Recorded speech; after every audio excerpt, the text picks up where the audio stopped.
When I arrived at daycare, the same old mom friend spotted me and started with their sarcastic remarks as usual. "Oh, your husband's with you today? He must have a lot of free time on his hands." "I live in a different world than you low-income people. It's truly unpleasant to see people like you." That's when the principal came over with a pale face, but her harassment wouldn't stop, even with the principal's intervention. "Why is someone like her at this daycare? I want her to leave." My husband calmly took out his business card and greeted her respectfully. "My wife and daughter are always in your care." The woman hastily accepted the business card and fled the scene. "My name is Matilda. I live happily with my kind husband and 3-year-old daughter. I met my husband when I was a college student. We were both in the business department and had many overlapping classes, and we naturally became friends. I never understood how I became friends with him, as he was always cheerful and popular with everyone. I was plain-looking and not good at speaking in public, so I never thought I'd be the type of person to get along with him. Whenever I said this, he would gently tell me, "You can have more confidence in yourself." His words helped me many times, and even a shy person like me made wonderful friends and enjoyed my college life. Gradually, he became a significant presence in my life. It probably started as admiration, but it slowly turned into affection. Unbelievably, he had feelings for me too. We began dating in our sophomore year and started living together 3 years into our working lives. From that time, I began to feel, I want to be with this person forever. So we rented a slightly larger, beautiful room when we moved in together. The time we spent discussing things like sunlight, kitchen positions, and furniture designs was also a lot of fun, and I still remember it occasionally. Later, we got married, and were blessed with a beloved daughter 2 years after. Our daughter is very active and good at communicating with other children, even at a young age. She can invite various children to play together. As I said earlier, I'm shy, so she probably takes after her father. Both my daughter and husband have beautiful smiles, and people naturally gather around them. My husband joined his father's company, and now he's taken over as CEO. At first, people questioned if he got the job through connections, and it was tough for him. But watching his honest and constant effort, people's perceptions of him gradually changed.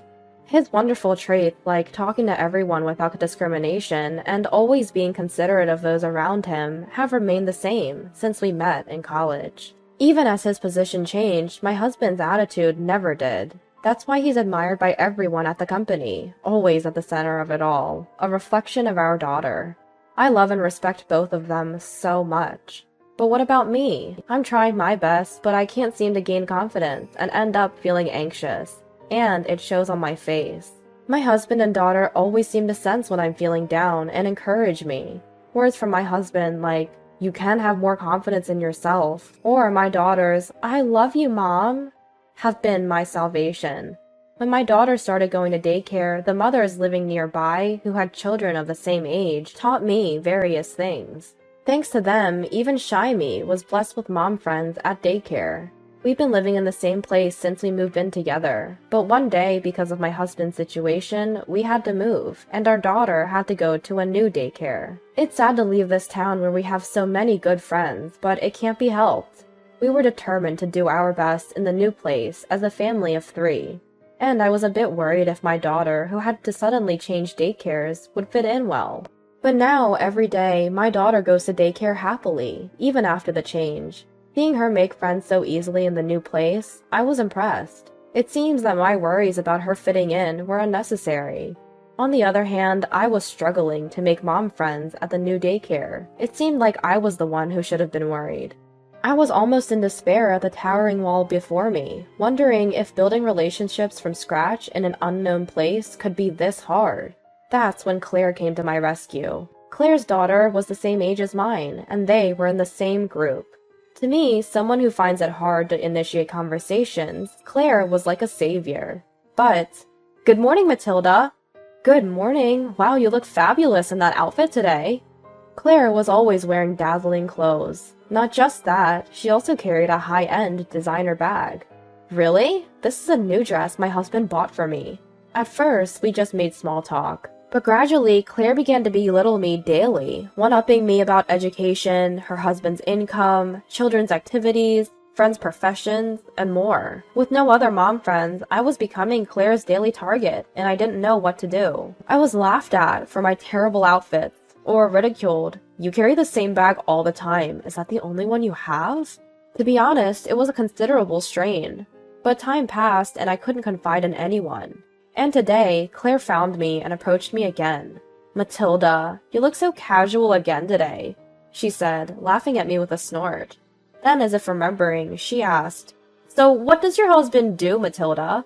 "My husband is the president of a company that delivers car parts to factories," I was about to tell her. "At the factory?" when she interrupted. "Oh, factory work. That must be a low-income, tough job every day." Claire assumed it was factory work and cut me off.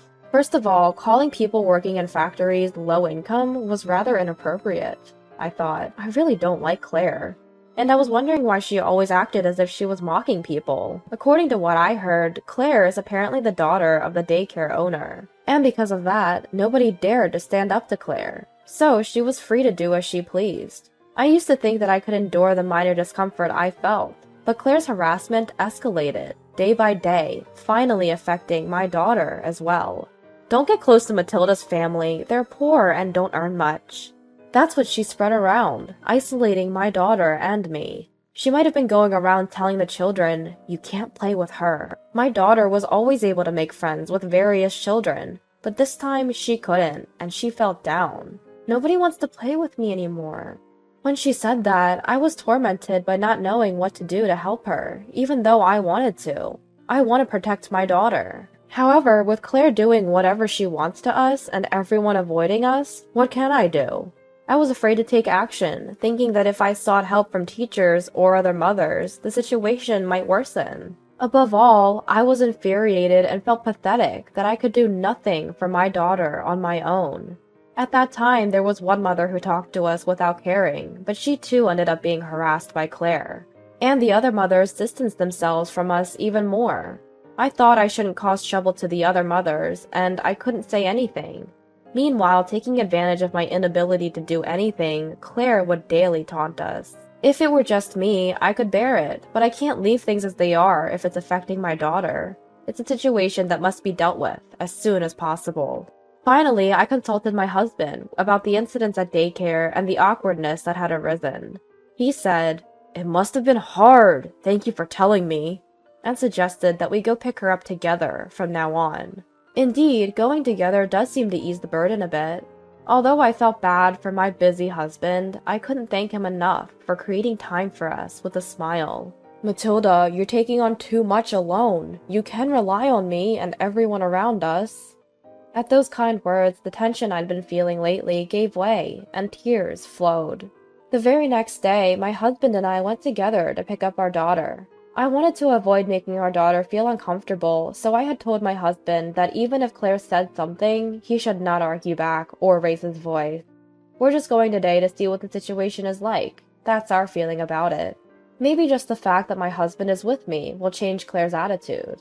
When we arrived at the daycare, as usual, Claire spotted me and made a sarcastic comment. "Well, your husband is with you today. He must have a lot of free time." She didn't care that my husband was right next to me. The mothers and teachers around us looked taken aback by the scene. Then, Claire abruptly started talking about herself. "I live in a different world than people like you." Apparently, Claire was raised by strict parents and had been treated with great care since she was a child. She had been sternly disciplined to choose friends and lovers based on education and income. "That's why I find people like you utterly displeasing." She should just leave us alone if that's the case. Just as I was thinking that, the principal, looking pale, came over, as if he had been called by someone. If Claire's mother is the owner, could the principal be a relative? "Claire, stop it." Even when the principal tried to calm her, Claire's harassment didn't stop. "Why do I have to be in the same daycare as these people? I want them out." Once again, she berated us, saying my clothes were shabby or that my husband's job was in low-skilled jobs, hurling insults one after another. It was at that moment when my husband could no longer endure it and was about to speak to Claire. "Matilda's husband is the president of that company." When the principal announced that, Claire's face froze. And then my husband took out his business card and politely greeted Claire. "Thank you for always taking care of my wife and daughter." Receiving the business card, Claire seemed to panic more, and hurriedly left the scene. "I'm sorry, I wish I had noticed sooner." The principal said that. The principal told us that she was Claire's aunt. Claire had mentioned it earlier, and she confirmed that they came from a family that always valued titles. I was shocked by the sudden turn of events, but I felt genuinely relieved, thinking that the misunderstanding had been cleared up and that I wouldn't be criticized anymore. After a while, my daughter came running towards us from the school building, with a big smile on her face. "Mama, Pop-Up's picking me up today too!" She said that and jumped into our arms. Our daughter seemed very happy that both of us had come to pick her up. Seeing her smile, I thought that I wanted her to always be smiling. I wonder if we can get along well with everyone from now on. I wish I had talked to my husband sooner, I think now. And then the three of us held hands and went home. She used to tell me what happened at daycare on the way home, but she hasn't talked much about it lately. When we got home, our daughter said softly, "I wonder if my friends will play with me again if I call them." Hugging her after hearing that, I apologized. "I'm sorry I made you feel sad. I feel worthless that I couldn't do anything for her sooner." "Don't hesitate to tell me if you need help," my husband said, as if he knew what I was feeling. I thought about how much I was being supported by the two of them, and I cried. Since then, Claire hasn't been as assertive as before, and we've been living a peaceful daily life. Since that day, Claire seems to have been looked at coldly by those around her, and she appears uncomfortable. "Matilda, good morning." "Good morning." Since the harassment stopped, more mothers have been talking to me, and now I have made a lot of mom friends. I have been longing for these days, but I still want to get along with everyone. I mustered up the courage to talk to Claire. "Claire, good morning."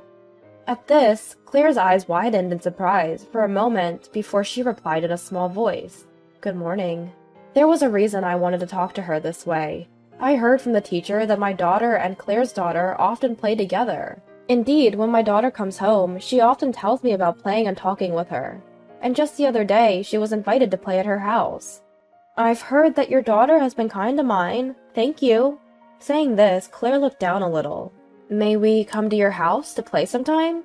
I asked hesitantly, wondering if we might be refused.